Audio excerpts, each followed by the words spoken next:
Good morning, students.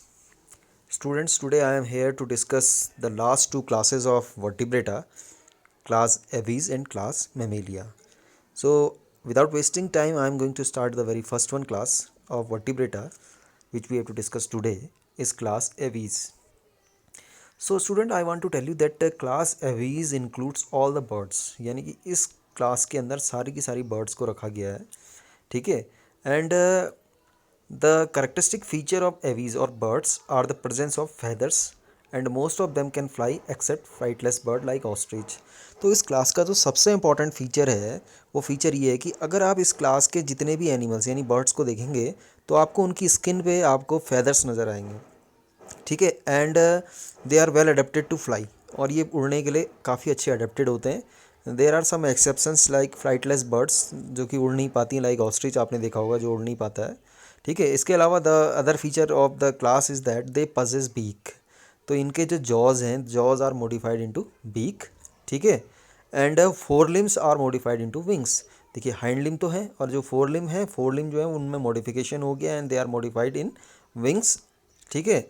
And wings are helping in the flight, ठीक है. Flight करने में ये मदद करते हैं. The hind limbs generally have scales and are modified for walking, swimming, clasping to the tree branches. तो कहने का मतलब ये है कि जो हाइंड विंग है, हाइंड लिम है, दे आर वेल डेवलप्ड. इनके ऊपर आप देखेंगे तो इनमें आपको स्केल्स भी नज़र आएंगे, स्केल्स नज़र आते हैं. और इसके अलावा they are well adapted for swimming. ये अडेप्टेड है, ये स्विमिंग करने में मदद करते हैं, ठीक है. ये क्लाइंब करने में मदद करते हैं, रनिंग करने में मदद करते हैं, क्लास्पिंग यानी एक ट्री से दूसरी ट्री पे चढ़ने के लिए, उतरने के लिए मदद करते हैं.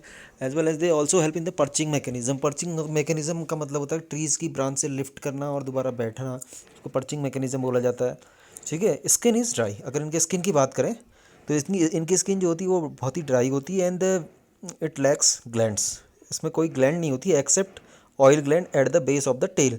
जनरली इनमें कोई क्या कहते हैं कि कोई स्पेशल ग्लैंड नहीं होती हैं जैसे स्वेट ग्लैंड हमारे पास है. हाँ, ऑयल ग्लैंड होती है, वो भी केवल टेल के बेस के पास होती है, ठीक है. अब बात करते हैं अदर फीचर्स की. तो एंडोस्केलेटन इज़ फुली ऑसिफाइड, ठीक है. जो एंडोस्केलेटन है वो पूरा बोन्स का बना हुआ है. And they have long bones and which are hollow with air cavities. तो इनके पास लॉन्ग बोन्स होती हैं जो कि हॉलो होती हैं और उनके अंदर एयर कैविटीज़ होती है. तो एयर कैविटीज़ को बोला जाता है न्यूमेटिक्स, ठीक है. तो we can say that they are having pneumatic hollow bones having air cavities, ठीक है. तो ये जो चीज़ें हैं ये इसको फ्लाइट में मतलब इसकी कभी कभार क्वेश्चन आता है कि what are the adaptation of the birds which help them in flight. तो आप कह सकते हैं स्ट्रीमलाइन बॉडी हो गई, ठीक है. इसके अलावा हॉलो बोन्स हो गई, ठीक है. And fore limbs are modified into wings हो गए. These are helping into fly, helping them into the fly, helping into fly, ठीक है. सो आगे की बात करें, digestive tract of bird has additional chamber. तो इनका जो डाइजेस्टिव सिस्टम है, डाइजेस्टिव ट्रैक जो है, इसके पास एक एडिशनल चैम्बर होता है, ठीक है. द क्रॉप एंड गीजर्ड, जिसको बोला जाता है क्रॉप और गीजर्ड, ठीक है. Heart is completely four chambered, और इनका जो हार्ट है वो फोर चैम्बर्ड हार्ट होता है. They are warm blooded. अब इनका जो अभी तक हमने देखा था, जितने भी हमने अभी क्लासेस देखी, चाहे हमने पाइसिस पढ़ी, चाहे हमने एम्फीबिया पढ़ी, चाहे हमने रेप्टिलिया पढ़ी, all were poikilotherm, all were cold blooded, but these are warm blooded animals, ठीक है. और ऐसे वार्म ब्लडेड एनिमल का जो टर्म यूज़ किया जाता है साइंटिफिक, इसको बोला जाता है homeotherms. These are homeotherms means warm blooded animal. It means they are capable to regulate their body temperature. ये अपने बॉडी के टेम्परेचर को रेगुलेट करके रख सकते हैं, ठीक है. Respiration takes place by lungs. Respiratory organ इनके पास लंग्स होते हैं, ठीक है. Air sacs to lungs supplement respiration. तो ये लंग्स के अंदर जो आपके एलोवेली या एयर सैक्स जो होते हैं ना, वो इनको रेस्पिरेशन करने में या गैसियस एक्सचेंज करने में मदद करते हैं. Now sexes are separate means male is different and female is different. Fertilization is internal, ठीक है. And they are oviparous means they are laying egg and development is direct, and from eggs directly the young one which is similar to the adult arises, ठीक है. now examples you know very well that crow is the example, pigeon, parrot, ठीक है, ostrich, peacock, penguin and vultures are the some common examples of class aves, ठीक है. now this last one class mammalia. the class mammalia is a very big class, and it constitutes a variety of the living organisms which are living in a variety of the habitats, ठीक है. Some are surviving in the polar regions और polar caps, some are living in the desert, some are living in the mountains, some are living in forest, some are found in grassland, and some are present in dark cave like bats, or some are well adapted to live in the water too, like whale आपने देखी होगी, dolphin आपने देखी होगी. These are the aquatic mammals. ठीक है. And what is the specific feature of the mammals? The most unique mammalian characteristic feature is that they have mammary gland. ठीक है, which produce milk and it helps to feed their young one. तो इनका सबसे important feature ये है कि they have memory gland, और इस मेमोरी ग्लैंड की जो मेन फंक्शन है कि इनमें मिल्क प्रोडक्शन होता है और इस मिल्क से अपने जो यंग वंस हैं इन्हें फीड कराते हैं. ठीक है. Except it they have two pair of limbs. ठीक है. Well adapted for walking, running, climbing, burrowing, swimming, flying, etcetera etcetera. ठीक है. इनके पास टू पेयर ऑफ लिम है, fore limb and hind limb. अब ये अलग अलग हैबिटेट में अलग अलग तरह से अडेप्टेड हैं. कहीं कहीं पर ये वॉकिंग के लिए अडेप्टेड हैं, तो कहीं रनिंग के लिए अडेप्टेड हैं, कहीं क्लाइंबिंग के लिए अडेप्टेड हैं, कहीं बुरोइंग, बुरोइंग का मतलब सुरंग खोदना, तो कहीं स्विमिंग के लिए अडेप्टेड हैं, तो कहीं फ्लाइंग लाइक बैट के तरह अडेप्टेड हैं. ठीक है. Skin of mammal is unique.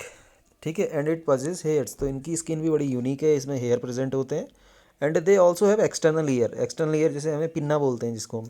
ठीक है. दे हैव एक्सटर्नल ईयर और पिन्ना. ठीक है. Different types of teeth are present in their jaws. इसके अलावा मैमल्स में डिफरेंट टाइप के teeth. If you will observe your teeth you will find out that you have four types of teeth. ठीक है. Incisors, canine, premolar and molar. ठीक है. And heart is four chambered. तो इनका heart भी four chambered होता है. They are also homeotherms, means they are also warm blooded. They can regulate their body temperature. Respiration takes place by lungs. Respiration करने के लिए इनके पास लंग्स होते हैं. Sexes are separate. ठीक है. And fertilization is internal. They are viviparous. This is the most important feature. They are viviparous. Viviparous means those who are directly giving birth to their baby. मतलब ये egg ना दे करके अपने बच्चे पैदा करते हैं. And some of ovoviviparous also, like echidna आपने, ये प्लेटिपस आपने देखा होगा. They are laying eggs, but the young ones are young ones feed on the mammary gland of the mother. ठीक है.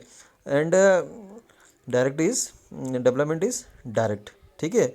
I am giving you some examples like have you ever seen kangaroo? Kangaroo is a kind of basically kangaroo is a kind of a mammal, and it gives birth to a immature baby. And kangaroo, like other marsupials, they have some pouch like structure in their abdominal region where the mammary glands are situated, and this immature baby lives there for a short duration of time and feeds on the mammary gland. Whenever it becomes mature it comes out. ठीक है. So kangaroo is a example. ठीक है. Where the immature baby is going to take birth. ठीक है. And development is direct, means there is no larval stage is there is no metamorphosis. The young ones are directly resembling to their adults. ठीक है.